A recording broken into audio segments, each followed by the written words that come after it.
So Starfield has been out for a little over a week now, and the discourse surrounding it has been mixed to negative. Looking at Steam review scores, the OG game, the base game's already got mixed reception, but the expansion itself, mostly negative reviews from not that many reviews, suggesting it hasn't sold a whole lot, or maybe not as well as Bethesda would like. It certainly hasn't made waves like, say, Phantom Liberty did.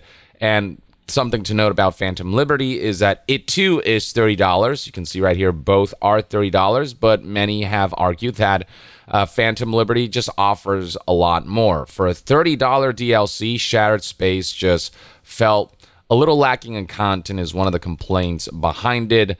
And you look at Metacritic reviews right here, the sentiments are generally echoing the same thing, with a mixed score of 61% from 20 critic reviews and a 4.9 score from almost 60 user reviews.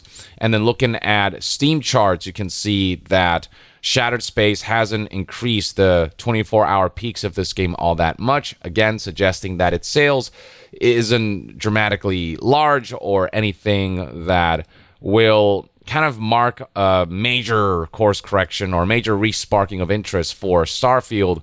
You can see right here that when Shattered Space launched, we saw the game peak at was 21,792 players, which pales in comparison to, say, what Cyberpunk 2077 pulled when it released its Phantom Liberty DLC. Scrolling down here, you can see that at one point the game got almost 300,000 players, 274,000 players after the launch of that DLC. That's when we know that DLC really has had impact in bringing people back to a game. And then beyond that, Starfield, when it comes to placing in, say, Microsoft's own charts, the most played games on Xbox chart, you can see it's still all the way down here, not placing particularly high. Same thing goes for Game Pass. If you look at most popular console and PC games on Game Pass, Starfield is not as high as it should be, given it is a AAA Bethesda game that saw new content launch for it. And the game's numbers pale in comparison even to, say, Fallout 4 and Skyrim. Its 24-hour peaks are lower than these much older games. So the longevity of Starfield is proving to be much more of a struggle compared to some of Bethesda's more seminal entries from the past. And since then, we have seen feedback doled out. And along the way, we have seen people and fans respond in kind. But also, we recently saw one of the game's developers actually very politely sort of provide his take on the present backlash. So this right here is Emil, studio design director at Bethesda Game Studios, and he recently posted this article from Games Radar, an interview where there were discussions about how one of the great things about Shattered Space is that they're kind of going for a more traditional style Bethesda exploration, where it's not you having to go to all of these different planets. One of the criticisms of Starfield is that it feels like a big world that's been split up into a bunch of little pieces and then put in planets, and none of these individual planets get the full love of one cohesive open world. So exploration felt very fragmented, and then all of these other planets that are procedural, the content in them, you could tell just how procedurally generated that content was. It all felt very lifeless and very sort of copied and pasted and rinsed and repeated. And so the goal with Shattered Space was to take you back to the old school ways of Bethesda exploration, where it's just one cohesive, handcrafted open world. Shattered Space just takes place on one planet. Most of its content is confined to just one big open area. So this interview was all about highlighting that and highlighting the just unique aesthetic of the Shattered Space open world. And to Shattered Space's credit, the aesthetic of Varun Kai is among the things that often gets complimented. Aesthetically, I think the game is very pretty and very interesting and very unique in how it looks. But a lot of people ultimately criticized the open world exploration. While it does harken back to the old school style, to the more traditional, more beloved style Bethesda exploration, a lot of people felt that the content within that exploration was still lacking and nowhere near comes to living up to some of Bethesda's best works for expansions and DLCs and the like. And so that was something that one individual here, a fan of Bethesda and someone who was disappointed by Starfield, expressed in response to Emil posting his interview, saying that this individual read the interview and it's been circulating, and to be honest, this is going to be adding fuel to an already smoldering fire amongst disappointed players. It reads as if you and the team are patting yourselves on the head. It's a pat on the head that, based on reviews, may not be warranted. I'll admit I haven't played it yet. Well, that doesn't particularly inspire great confidence, but I can't justify its purchase with its current cost under the current reviews. The tone of the interview, however, is very tone-deaf to the wider community. Now, people are allowed to base their purchase decisions on reviews, and to be fair, the reviews have been fairly mixed, and not just among, critics, but also among fans, among content creators, among people who, are champions of Bethesda. Even they are like, this is just kind of disappointing me on numerous levels. Reads right here, you highlight that Bethesda created a handcrafted space reminiscent of previous Bethesda works in contrast to the procedurally generated base game. This only reinforces the issues with the base game and further points out a lack of understanding and engagement from Bethesda.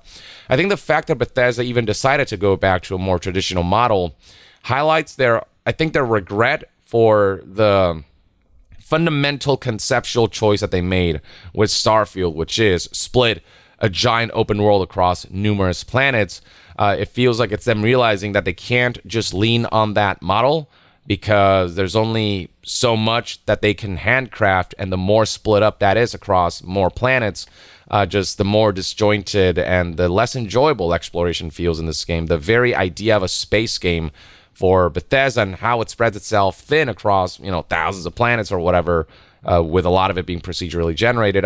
It's starting to feel like there are regrets behind that based on their approach of this DLC, where they're trying to harken back to more kind of bigger, cohesive, whole, handcrafted spaces. And so I think that just further highlights that Starfield just it chewed on more than it could swallow. It should have gone for just a handful of planets that were handcrafted instead of going ambitious with this idea of like a fully mapped out galaxy, when that ultimately leads to dilution that negatively impacts the experience. It further reads right here, you reiterated in the interview that your team poured a lot of creativity into Shattered Space. Fans, even critical ones, don't doubt the passion being put into your games, but you keep making the same mistakes from previous titles and justifying unpopular decisions in this one. A handcrafted space doesn't mean much when it still suffers from what reviews are critical of: poorly written quests, bugs, a lack of meaningful content, and underdelivered material. This individual hasn't played the game, but a lot of critics are kind of very much agreeing that this is the case. It's universal enough of feedback. Like, some people did like Shattered Space, but there's enough of this criticism across the board that there's validity to it. And this statement continues, or this series of tweets continues. These reviews are following a pattern of similar issues with previous Bethesda titles. This is exacerbated when bugs, poorly written quests, lack of meaningful content, and an oversaturation of procedural generated material has yet to be addressed in the base game. And comments from both you and Todd Howard have been dismissive of these issues, basically asking that there is a reinvention of the base game, or at the very least an overhauling of aspects of it, kind of like what Cyberpunk 2077 did with its update that came alongside its expansion, the Phantom Liberty expansion. I think a lot of people are seeing that as sort of the golden standard for how you make a comeback for a single-player game that didn't launch to the best reception possible from a studio that's known for its ambitious open world. And a lot of people are still waiting for Bethesda to, I think, do a Cyberpunk-style comeback. This continues. No one wants to see Starfield fail, but your fans would like to see the level of engagement companies like CDPR had with correcting issues with Cyberpunk 2077, whose use of DLCs were an example of how to re-verify issues in the base game. I do want to end on a somewhat possible or maybe positive note. Although Shattered Space is no Far Harbor, the fact that you're responsible for creating content to that degree does demonstrate an ability to do so. A lot of your fans would just like to see that level of content redirected into addressing the issues of the game and to feel like their concerns are not being dismissed. It's usually rare for a developer to respond to an individual's opinions, especially when there's so much backlash happening. Usually the course of action there from a studio is to go radio silent. But Emil responded, and he did so in a way that wasn't hostile or anything. He was very, constructive ultimately, and this feels like a nice conversation, at least that's being had, which is good. But let's see what Emil had to say. He responded with, "Hi, Steven. First of all, I appreciate you taking the time to passionately share your thoughts. I may not agree with everything you wrote, but I understand and appreciate where you're coming from. Twitter/X has never been a place for polite discourse, but I'd like to address what I can. I don't like leaving fans hanging. In fact, I generally say more than I should. We have a community team for a reason, but I think a bridge to the devs is important, and I think that approach I really appreciate about Emil. It can backfire if you are kind of a little too dismissive or hostile towards fans, but it feels like Emil genuinely wants to have a conversation, and I think constructive conversations and communication is always an important facet to any relationship between, a development studio that has so many fans that want to see them succeed, but have opinions about some of their more recent works. First, the interview as the design director. Sometimes I'm asked or instructed to do interviews. I was happy to do that to represent the designers and the studio. Seeing how hard and passionately they worked on Shattered Space, they deserved nothing less. Optimism and excitement are pretty standard for interviews, and I'm generally pretty optimistic and excitable about games by nature. That said, my optimism is in no way meant to be mud in the eye of any dissatisfied fan. That's not how it works. I do think it is a bit silly to expect that a developer will just disparage the game that they're working on alongside their peers right around the time that the game's about to launch. Like, the reason they go on these interviews is to kind of spread positivity about their upcoming work and the stuff that they've worked on and what they're proud of and the like. So, that's just something that's never gonna happen, and that's why critics exist. That's why the whole idea is to send out review copies so that reviewers are able to express their genuine thoughts that are, less biased because of their lack of involvement in working on the game. Now, one thing about Shattered Space that's a little shady is they did not send out review copies for it. Bethesda, the higher-ups, decided that they want Shattered Space to be something that doesn't have reviews out there at launch, so people aren't able to make an informed decision before the launch, which already kind of highlights a lack of confidence in your own product. But then when a game does launch with myriad issues and you have that paired with the lack of reviews at launch, it just looks suspicious. And so that's one area where the optics surrounding Shattered Space aren't particularly good. Now, I imagine that those kinds of decisions aren't up to Emil, and he does say that I'm not saying fans aren't allowed to be dissatisfied or express dissatisfaction. His optimism isn't a representation of that, which, fair enough. He does say, though, I'm also very proud of Shattered Space. We all are. Most of the quests and levels were done by designers who have worked on previous Bethesda games and DLCs, going all the way back to Morrowind. They're good at what they do, and it shows. But I do wonder why a lot of fans feel like there's been this sort of, drop in quality or drop in, content substance. Is it because development for games has become more difficult, but they're expected to ship that level of scale of content within the same time frame as they did for previous DLCs, and so they can ultimately fit less into the pipeline of what they're supposed to work on because there's more complication with game development, but the amount of time they're given to work on stuff hasn't been extended and the like. One thing to note about the Cyberpunk DLC, Phantom Liberty, is that they did have a lot of time to kind of go all out on this one DLC. With Bethesda, I mean, they put this DLC out in a much shorter time frame, so they only had so much time to work on this, and that might have impacted just how much they could actually fit into the game in terms of substance within the given time frame that was, reasonable for the developers. Emil continues, if folks haven't played Shattered Space and they liked Starfield, I think they're missing out.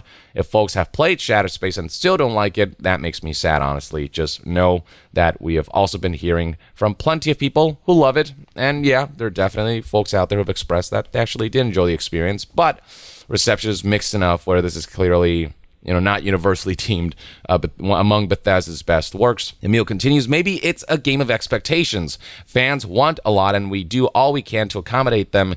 Here's what I can tell you. Nobody, and I mean nobody at Bethesda, is patting themselves on the back while ignoring our players.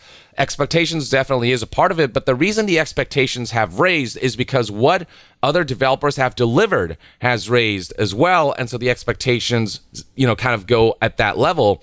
When you look at what Phantom Liberty delivered as a DLC for $30, it makes a lot of people go, well, why can't other companies on some level try to deliver that level of quality and substance and quantity of content at that price point? Part of the criticism of Shattered DLC is that it's $30 and it doesn't feel like it should be a $30 DLC. And so when you're getting other studios who are delivering, kind of almost overshooting, delivering far more than expected for a $30 expansion, and then we see a company like Bethesda that has been, that has the support of Microsoft now, and that is ultimately a major AAA developer, who feel like they've kind of become a bit complacent in some ways, or dated in some ways, or haven't kept up in some ways, and advanced and kind of pushed the boundaries like, Phantom Liberty did, or hell, like Baldur's Gate 3 did. It makes it feel like those rising expectations as a result of rising quality and quantity and substance of delivery isn't being met.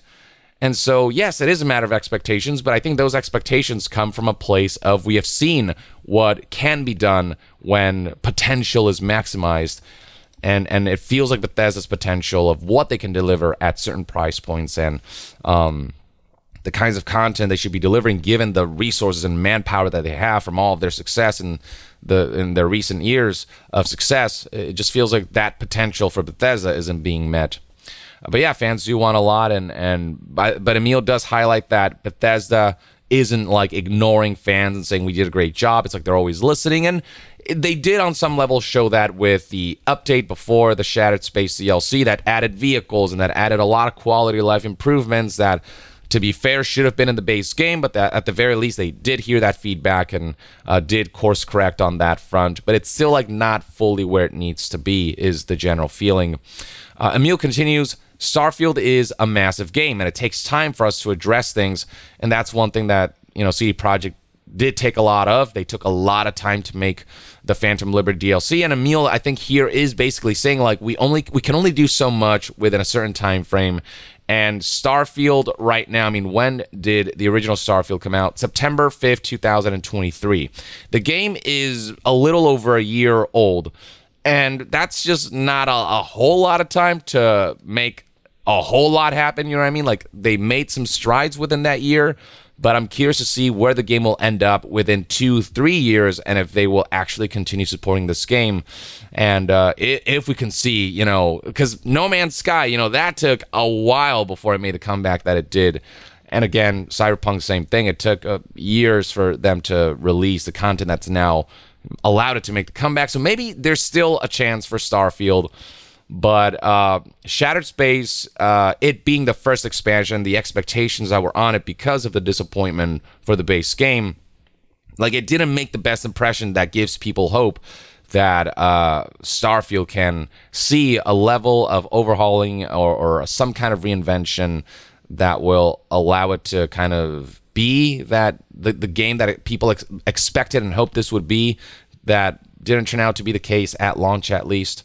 But yeah, game development is always tricky, but with a game as big as Starfield, every fix could potentially break something else. On a technical level, it's very complicated, which is why it takes so much time to make these games, and maybe that's why there's only so much they could do with Shattered Space within the year that they had since the game's launch to release this expansion. Things have just gotten more complicated, and so they can do less within a year than they could do before, you know what I mean? And then Emil finally says, to close, let me just say I love games. I love Bethesda games. I've been playing them since the Terminator days. All I or anyone here wants to do is make those games and then make them better. No ego, no arrogance, just a lot of hard work and appreciation of our fans. And I do genuinely believe that to be the case for all developers. They're really trying their best under the circumstances that they're given, and those circumstances are often chaotic and complicated, and there's just a lot of gears churning behind the scenes that we probably cannot conceive in our heads because we just haven't been in the trenches of game development. So I totally understand that game development is just extremely difficult, and the fact that games exist at all is a bit of a miracle.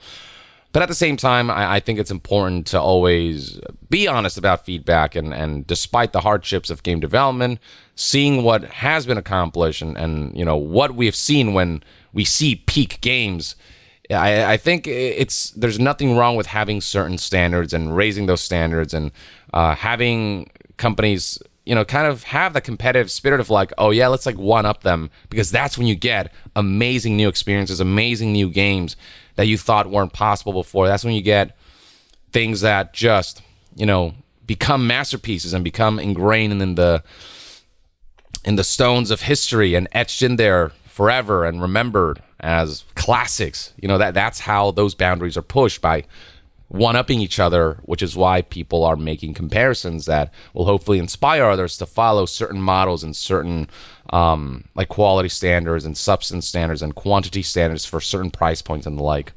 But hopefully, we'll see if they'll keep supporting Starfield ultimately on an executive level.